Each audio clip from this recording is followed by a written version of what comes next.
actively using Twitter for about 4 months or so, and I knew before I used it that I probably wouldn't last very long in that platform.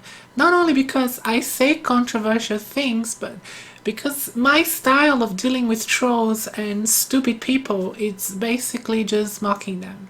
And of course, that hurt a lot of people's feelings. And some of them just can't deal with it and start flagging you for it. Now, the first time that I had problems on Twitter was when I suffered the attack of the TERFs about a month ago. And I called this bigoted woman a bitch and a cunt, and the TERFs flagged me for it because apparently, according to the TERF police, calling a woman those things mean to literally oppress every woman who ever lived, which is of course totally stupid. But Twitter police seems to agree, and I got a weak man for that. Now, I understand that in that case I did have I didn't act my best because I call her those things, but still, Twitter banned me for hate speech. Like, that is absolutely stupid. Calling a woman a bitch is not hate speech. But the thing that got me banned for life, because I actually got my IP banned, was to commit the terrible woke crime of disagreeing with a non-binary person. Now, the person I disagree with, I met in the Non Sequitur show when I was talking about trans allyship. I already made a video about this, about my participation in that. And, well, surprise, surprise, it wasn't Khaled. It was, in fact, May, the person that I agree with when I was in that show. Because using this definition of social construct, literally everything is a social construct, including the shape of the earth.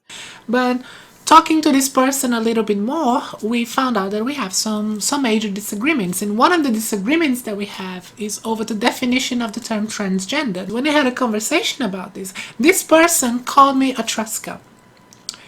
Yeah, I was called a trust scum by this person for disagreeing with their definition of the word transgender. And at that point, I knew that I was dealing with a sensitive snowflake.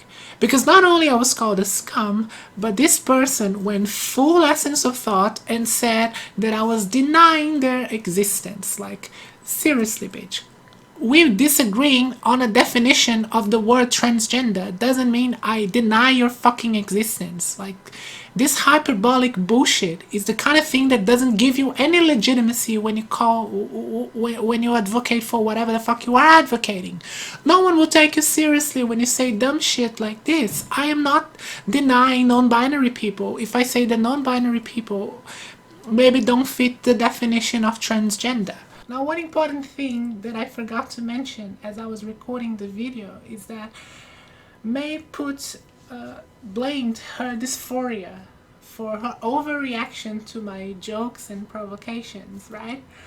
And the thing is, May always bragged that she didn't have dysphoria, or that her dysphoria was barely in existence. This is something that, in my opinion, is very telling, because May is on hormones for 8 months. And if May's dysphoria after 8 months on cross-sex hormones is the worst that May has ever experienced, maybe you shouldn't be taking hormones. Maybe you don't have dysphoria and you're simply mistaken. And this is exactly why I say that psychological evaluation is so important. That's why I went to Friended Forever's channel to talk about dysphoria. And that's exactly what I said in his channel when I was talking about these things. It's important that you go to a psychologist or a psychiatrist first before you start taking hormones, because maybe you are just mistaken. Self-diagnosis is unreliable. When in Canada, you have people like May or Jessica Yaniv who are allowed to start taking hormones without going through this process first, you have people damaging their mental health, damaging their health in general, because they are mistaken or because they are transitioning all for the wrong reasons. And it seems to me that that is the case with May. May seems to be transitioning for political reasons, seems to be transitioning just trying to be different, just trying to be special, when this is not why people should be taking hormones. I didn't take hormones to be different. I took hormones because I was very uncomfortable with my body as it was. It was a necessity that I had to go through.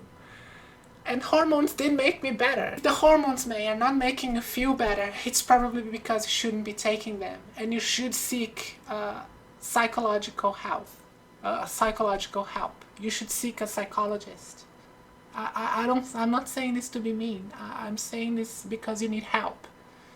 Now, when that person called me a stress scum, I just stopped taking them seriously because honestly, if you are incapable of talking to someone, having a disagreement with someone without going through these stupid buzzwords, like, I'm not gonna take you seriously. And I stopped taking this person seriously. I stopped following this person on Twitter. Yeah, I just didn't care anymore. But this person was still following me, and I saw something on Pink News that was absolutely stupid, and I decided to tweet about it and write my criticism. And May saw it and wrote a response that started this discussion that we had regarding the terms sex, gender, male, female, what these words mean, etc., etc., etc. And that's fine, just just a normal discussion.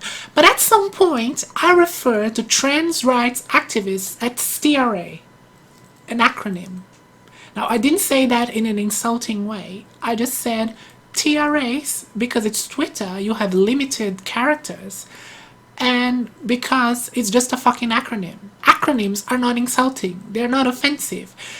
But this idiot said that using that word makes me a TERF. Like, seriously. Calling trans rights activists TRAs means that I think there are no trans women, that trans women are just men in dresses. Like, seriously, how fucking stupid that is. Now, for me, calling another trans woman a TERF is probably the most offensive thing you can say to them. That is a personal attack, because ideologically TERFs are our enemies pretty much. And when you call me that, how can I take you seriously? How can I have any respect left for you when you call me that shit? I won't. And anyone who knows me knows that when I hear this shit, when someone starts attacking me this way, my way of dealing with it is just mocking you. I went for the thing that she uses as her defense. So one thing that May always say when someone is disagreeing with her is to tell them to suck her non-binary girl dick. So I was simply making fun of that. I just made fun of her non-binary girl dick, and I run a lot of puns with it. And I have a good arsenal of puns. I like puns. I made several puns with her non-binary girl dick, and she took issues with that, which, come on, like, seriously, you always use that expression. I didn't invent it. You invented it, and some people told me that you made a Twitter account for it. Like, come on. Why are you taking offense at this when you are the person who always brag about your non-binary girl dick? Like, it doesn't make any sense. Like, you own it or you don't. There was another person that got involved in this conversation, this person called Dana. And another reason that May got so upset is because I used the expression brick in a dress. Now, I don't usually go out insulting people like that. This person, though, insulted me.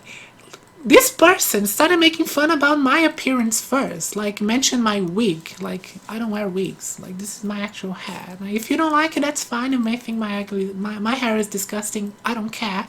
But this is not a wig. This is my actual hair. I think she was just trying to emulate Blair White or some shit. I don't know. And that wig. What? Is the problem. But she made fun of my wig, which is stupid. I don't wear wigs. And then she made fun of my appearance, which I responded. Now, that doesn't mean anything to me coming from a fucking brick in a dress, because, this person is really not exactly what would you call passable. And I would only say that as a response to an attack. Now, I don't have the tweets of these attacks because this person is such a coward that they deleted these tweets. So I can't prove that. But this person attacked me first, and I was simply defending myself. Oh yeah, by the way, I forgot to mention, but this Dana person also called me an alt-right YouTuber. Yeah, like, seriously. If you only knew how ridiculous that statement is, you wouldn't have said it. But May flagged all this shit. It was 14 tweets, I think 16 tweets in total that May flagged. And to Twitter, that is considered targeted abuse, which of course is absolutely nonsense because I wasn't abusing anyone. I was simply defending myself from attacks. I was attacked first. But there is no nuance on Twitter.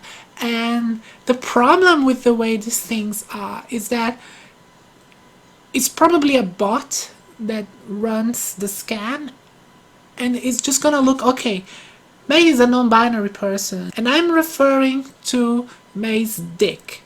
Therefore, that is considered hate speech, because yeah, apparently talking about a trans person's dick, it's hate speech, which is absolutely stupid, because yeah, many trans women have dicks, and that is not offensive.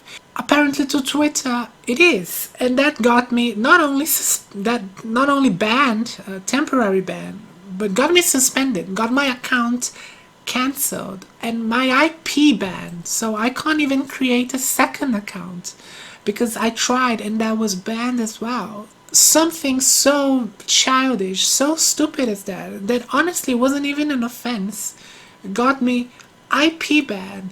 When you have someone like Cat Blake or Black or whatever pretty much telling a suicidal person to kill themselves and nothing happens. A user called Benny tweeted, "Being trans is cool. No, it's not ugly."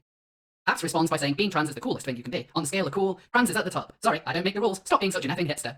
Then Benny responds with, "I'm going to effing kill myself because I'm not cis. This is not cool. I'm 14 and I'm so effing close to ending my life, so effing early because I'm a trans individual. He hated the fact the community I live in thinks I'm a freak who deserves to die does not make me a hipster." So that is quite a dark comment for someone to make, and Kat responded quite a weird way. "Put me in the will, kid." I know that they want to prevent bullying, they want to prevent hate speech or whatever. That is all fine. I mean, I don't completely agree with it, but that is all okay. But that's not what they're doing at all. They are enabling bullies. They are enabling people who say hateful shit. And actual trolls, they know how to deal with the system and they know how to get away with this stuff. So it's absolutely stupid because what they're actually doing is just language policing people. Basically, Twitter is enabling this sort of behavior where the accuser is always right, and if you dare to be authentic and to speak your mind and say some and being politically incorrect, you're basically persona non grata and you're banished from it. This whole language policing that is going on Twitter, it's creating this fucking stupid echo chamber where people say the most absurd, moronic things like trans people have periods. And if you dare to disagree, someone flags you and you are kicked out. Like, seriously. Saying that trans women have periods is stupid. It's idiotic. If you believe that, you are delusional. We don't have periods. Like, it's not in our biology. We don't have a menstrual cycle because we don't have ovaries and we don't have wombs, alright? We don't have periods. But if I point that out on Twitter, someone can flag it and that will be considered hate speech. It's worse than a fucking church. It's like Puritan paradise. That's just how fucking retarded it is. By the way, I was banned for 12 hours for saying retarded on Twitter. Twitter cannot get away with this shit. Like, honestly, we need to think about some serious regulation on terms of service. That they cannot simply banish people for really idiotic things like this. So, but it's exactly what I said in my other videos, in my 2 videos about hate speech, that you know, we are letting these companies decide for us what is hate speech and what isn't. It's not even legislation anymore. You know, it's these private companies deciding to control the narrative of political discourse. A lot of political discussions happen on Twitter. Twitter is important and they have responsibility with the public. They cannot just do whatever the fuck they want. I don't agree with that.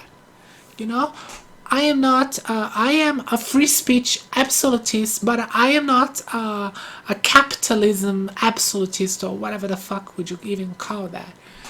You know, I think companies have some social responsibility and Twitter has social responsibility. The platform is enabling trolls, is enabling snowflakes to silence people they don't agree with. And that is a problem. And Twitter should really think about it, because this cannot go on like this and it's getting worse.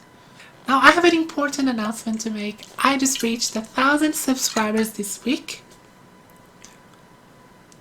I am making a Q&A video to celebrate. I pin a comment in the comment section of this video, so you can write your questions for me there. I also created a page on ask.fm or whatever. You can ask me, the link is in the description, you can have a look and you can ask me your questions over there. Also, you know, making this shit takes a lot of time, a lot of effort, so if you could help me on Patreon, on PayPal, I would seriously appreciate it. But if you can't, it's fine. Your subscription to this channel means a lot. I thank all of you who subscribe to my channel, and of course a special thank you to all of my patrons. Like seriously, you guys mean a lot to me, and I really